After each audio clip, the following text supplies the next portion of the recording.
I welcome everyone as I welcome the Prime Minister to the podium, the Commander-in-Chief of the Armed Forces of Biafra, Master Simon Ekpa Njoko.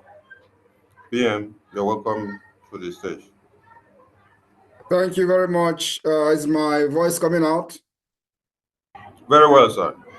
Thank you very much, Honorable Sonny, the Minister of Communication, the Biafra Republic Government in Exile, and the de facto in Homeland. I welcome every one of you this evening from my base. It has been a very successful week as we continue to push in readiness for the declaration of the restoration of independence of Biafra happening in Finland from the 29th of November to 3rd of December 2024 in Lahti. This is the first ever official fundraising for this particular event. This event is costing the government a huge amount of money. And so it becomes very imperative that this particular special fundraising is being conducted so that we will not have any reason to complain or to be stranded in the quest to see a very successful convention in Finland, just like we did last year. Last year convention, we did almost the same thing, though the fundraising was internal fundraising, was not in the public. But this time around, because of the magnitude of this event, it becomes very imperative that we throw the fundraising to the public for entire Biafrans to support whichever little way you can. My fellow Biafrans, I don't want to give speech. I just wanted to come and join the fundraising today for the declaration of the restoration of independence of Biafra. But at the same time, I want to use this opportunity to send a very brief message to the Biafra people. I want you to understand that the roadmap to Biafra independence is very, very clear. We are not hiding anything. We have done step by step to the restoration of Biafra. And this Finland Convention, where the Declaration of the Restoration of Independence of Biafra will be issued, and of course, where many legal documents as to the restoration of Biafra and the pursuit for the Biafra recognition by the United Nations and other countries in the world will be generated. I want every one of you to understand the importance of this. It is where we are going to gather, make decisions, raise a legal document on behalf of the Biafra people by the mandate of over 50 million people that have voted in the ongoing self-referendum. From this document, we will begin the international and diplomatic tussle for the recognition of Biafra as an independent state.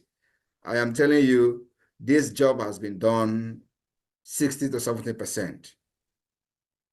The only thing we needed to do now is to show how resilient we are, making sure that the international community were able to prove to them that we are ready to govern ourselves as state.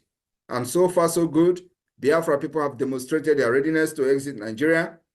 Forget about whatever the political elite, criminals, and corrupt politicians, both from the northern Nigeria and from other part of Nigeria, are saying. It is because they see Biafra coming. If you are not making an impact, if they have not seen the green light of Biafra, nobody will be making statement about Biafra want to succeed or Biafra never want to succeed. Like you read today on social media by the war criminal called Gowon. If you are not making this headway, nobody will talk about it. I want you to understand that for over past 10 years or so of the criminals who parade themselves as Biafra agitators, they have never discussed them at the National Assembly. Nigeria never worried about them. For the very first time since after the war, the Biafra issue is being discussed. It has become not just a national debate, not just a national discourse, it has become a global discussion. That is what we have done just within 2 years.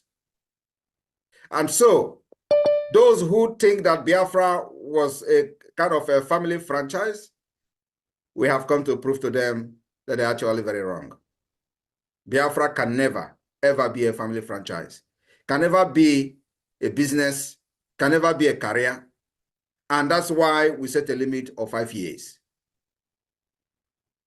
From 2019 to 2024, that's the exact time that Biafra needed to be declared. And today we have been able to raise army to defend our land. We are engaging the terrorist state in Bakassi Peninsula. We are engaging the terrorist state in almost the 40 states of Biafra, many of them in low key. But in the hinterland of Biafra is where this particular defense and engagement is being defined. In the coming weeks, the resistance will spread across the coastal line of Biafra. And believe me, all this involves money. Nigeria, with their multi-billion in military hardware to support terrorism, killing of the people they're supposed to protect, we, Biafra people and Biafra government in exile and the de facto in the homeland, raising funds online to fight this multi-billion-dollar terrorist state. Look at where we are today. For the very first time in the history of Biafra since after the war, the entire commander of the terrorist organization called Nigeria Army, Nigeria Police, Navy, and Air Force, they went to National Assembly. Not only that, they have cried out to the world to come to their rescue. They say Simon Ekpa is their problem because they never expected that somebody will summon the courage to defend their own people. Unlike other parts of Nigeria, where women and children are getting killed and nobody speaks for them, our own is different. Every one of us in the government have done a very big sacrifice to see that the story that we're hearing from Nigeria, different parts of Nigeria, is not being told about our own people.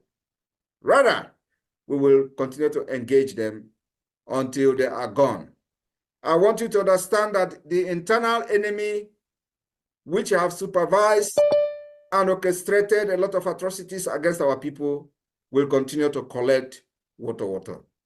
It is a must and something that must be done to make sure that our women, not just our women, but also those men that volunteer their life to fight in defense of our land, will not be sabotaged and killed like chicken. From 2021, we saw how they were moving our men, young men, able-bodied men who joined ESN, defunct ESN. What did they do? Immediately after they kidnapped Nnamdi Kanu, these men who volunteered, the only crime they committed was to believe that the people that were following were actually fighting for their own freedom, and they volunteered to fight. And then when there was a disagreement on who was doing it right, and they decided to listen to Simon Ekpa broadcast, order was given by these criminals who turned IPOB into occult, because if you don't know, that's what they wanted to do, into occult, and at the same time, they want to use it for political pressure group to be fighting for the political elite. Everything they have accused many of us today is what they do. They are accused of kidnapping, they do kidnapping. They accuse us of killing, they do killing. And that is why some of these killings that we've seen, these people committing against our people, can never, ever be forgiven. I want to share one of the one that broke the camel's back was the death of Obinna. Obinna, when we hoisted a flag, a Biafra flag, every one of you remember, when we hoisted a flag across Biafra land, Obinna hoisted a flag in army barrack in Aba. On his way back, he was captured on the order of Mazi Nnamdi Kanu's sister, on the order of Chinasa Nworu, on the order of Ikechukwu Ogwuha. This young man committed no crime. He was killed, murdered. He have kids and a wife.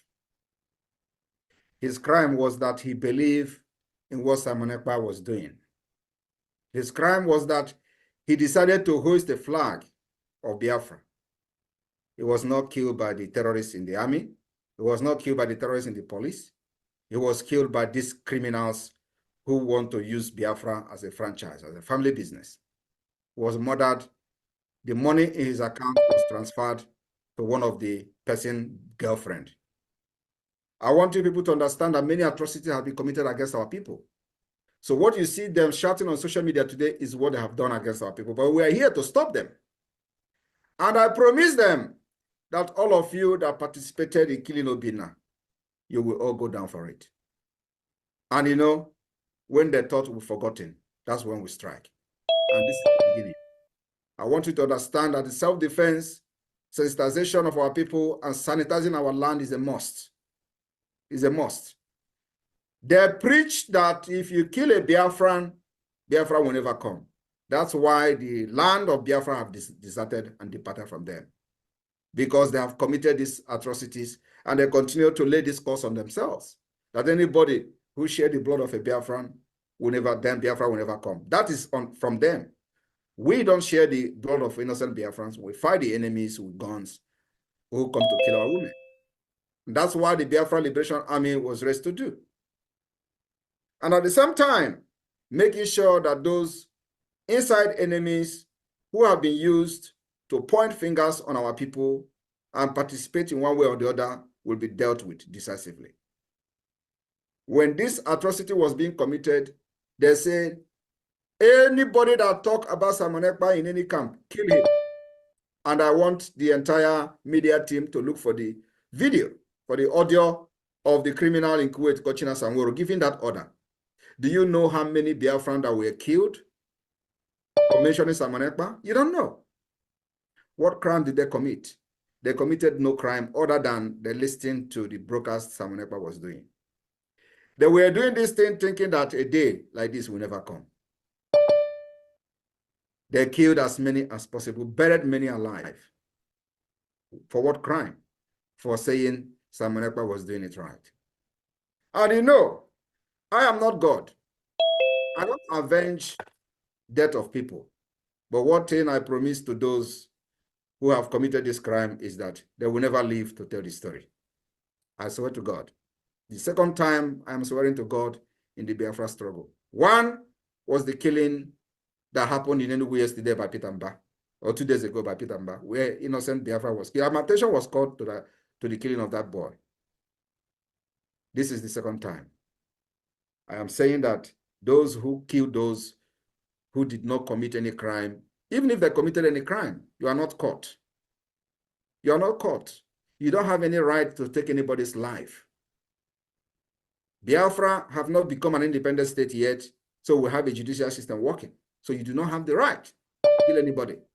But those who have come in the name of Nigeria terrorist state to kill our people in the course of defending our women and children, you can take anybody who come to kill our people. That is completely normal and approved by any court in the world, any law in the world, because it is called self-defense. But innocent people who you were fighting Biafra together, and all of a sudden, they decided that you are not doing it right. That somebody is doing it right, and they decided to take their life. You will never, ever live to tell the story. I am not Mazi Nnamdi Kanu. I have said it several times. I am Simon Ekpa. And under my leadership, I will lead to protect those who believe in me. I will live to make sure that you do not kill anybody who believes in what I'm doing and live to tell the story. That is the promise I'm giving to the enemy. both from the Nigeria and from anybody. Anyone who is following the Biafra government, you can't kill the person like you have killed in the past and live to tell the story. It does not matter how many years it will take us to get you. We will get you, and you will pay for the killing of our people. This is my word this evening. I want to also make it very clear that, look, some people are sharing video of sit at home on the 21st and 22nd. There is no sit at home on the 20, there's no sit at home on that days that was mentioned in the video. Every Monday, sit at home remain the same. We have not changed from that. Tomorrow, Monday is sit at home. After that, there is no sit at home. We wait for the announcement on our sit at home. We are very, very, very busy cooking for the enemy, which is the Nigeria state.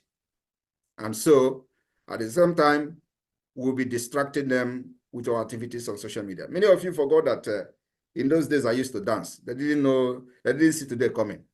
If they saw today coming, they would, take me seriously even with the dance I was dancing. So today, I'm not dancing anymore like that. I'm doing something different.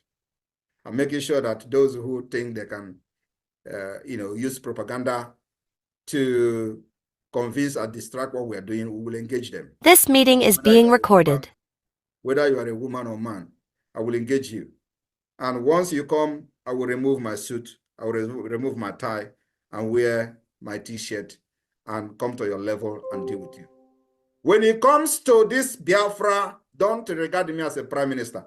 Prime minister is only when you have a state recognized by the United Nations and you want to behave like a politician and be politically correct.